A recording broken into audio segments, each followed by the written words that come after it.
Could you give like a little bit of a summary on the title of the video will be The Jewish View of Thanksgiving?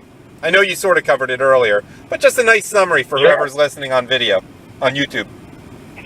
So first and foremost, the history of Thanksgiving, I think, is something that the Jewish people have a lot to be grateful for. And the Rebbe spoke many times about the magnanimous nature of this country, and that the blessings that have come upon America are primarily because the founding fathers and the founding philosophy or theology of America. I don't know if theology is the right particular aspect of it, but the idea was to allow people to live and follow in their own beliefs, which is something that America was very, very good at, and which is in line with the Torah in the sense that the idea of persecuting another because they don't believe like you is so alien to Judaism. Judaism is unique, I believe, of any religion, and I still, on a constant basis, when I share this with non-Jews, I hear total shock of this idea that in Judaism we're not offended by someone else worshiping and believing differently than we do, because Judaism believes strongly that a Jew has their purpose and a non-Jew has their purpose.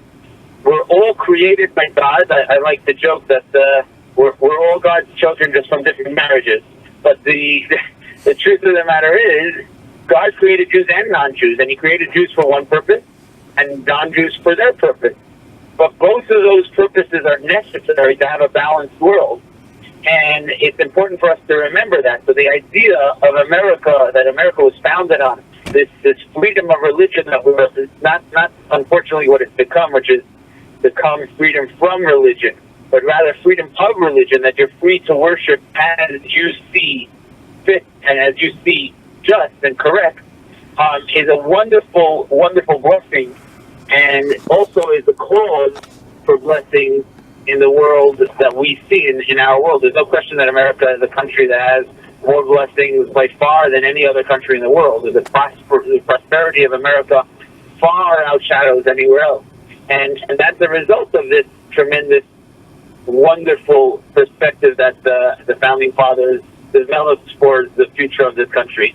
So that, and obviously that led, the Founding Fathers were not the first pilgrims per se, but that was what the cause of Thanksgiving was, in that we wanted, these people were persecuted elsewhere. They wanted to come here instead of a place where they and their future descendants won't be persecuted.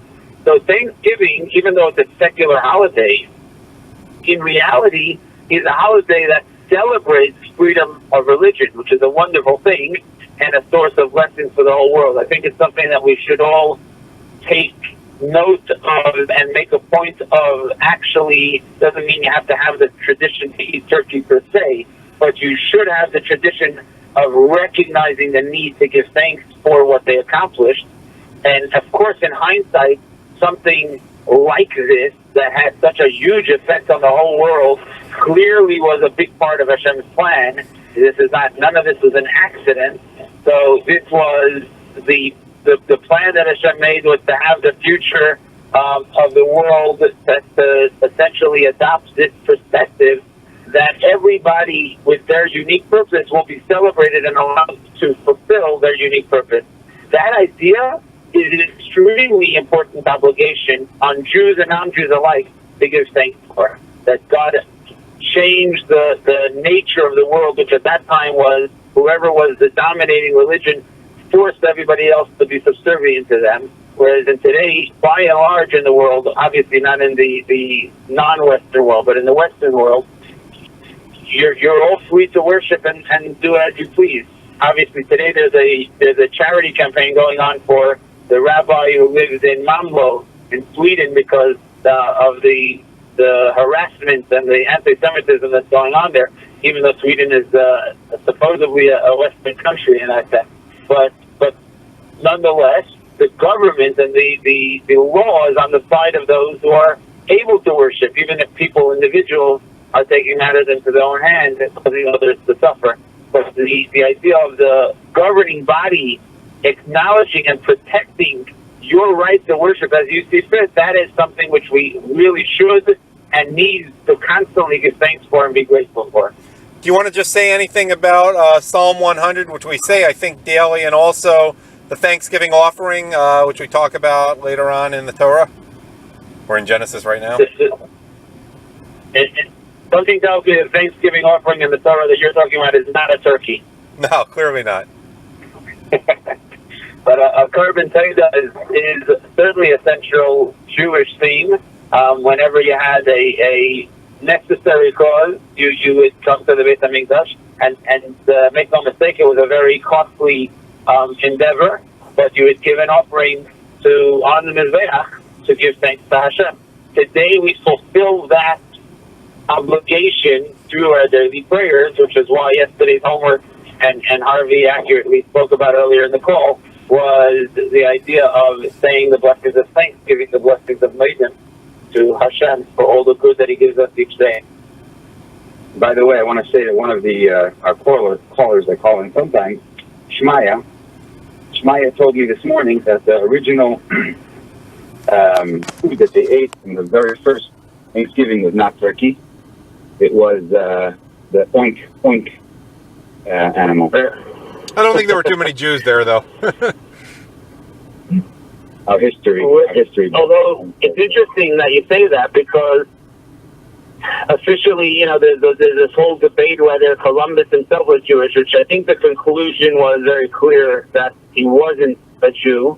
Although they do say that many of the people on board for the voyage were Jewish, and the reason was that, I'm sure you're aware of this, that Columbus set sail for America on the day that the Inquisition began. So the first day that the Inquisition actually began formally in Spain, which is where he left from, was the day that Columbus started. So therefore many Jews took advantage of that and joined his crew, and they had to be cut out to take a trip such a long time on a ship, etc. That's where the suspicion was that he was Jewish. He was certainly supported by Jews financially as well, because even though the king and the queen sent him, they didn't necessarily support him as well.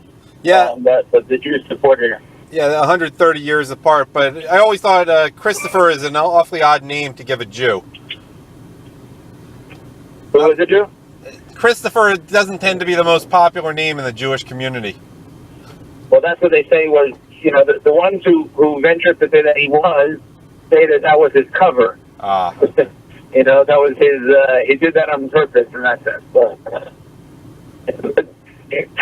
the conclusive evidence that they've shown is that he himself wasn't Jewish, although, he certainly was a friend of the Jews. He wasn't an enemy to the Jewish people. And he from their generosity. So, that was something to keep in mind. It's pretty interesting in that sense, the tiny number of Jewish people that there are in the world. Not even an eighth of a percent, even back then. And we had such a major impact on so many of the major components of history. It's almost illogical not to recognize, and I think a fellow like Mark Twain, who was no friend of the Jews, you can probably comfortably call him a person who was categorized as an anti-Semite, certainly in his distaste for his fellow Jews at that time that were in the same business as him as being pundits.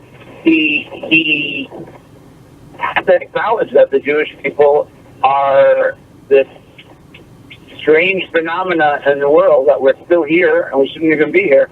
In that sense, it's a clear demonstration and a realization of the first verse in the Torah, which says, Bereshit bara Elokim, in the beginning God created, and Rashi tells us that the word Bereshit also means Bet Reshit, two beginnings, that the world was created for the Jews and for the Torah.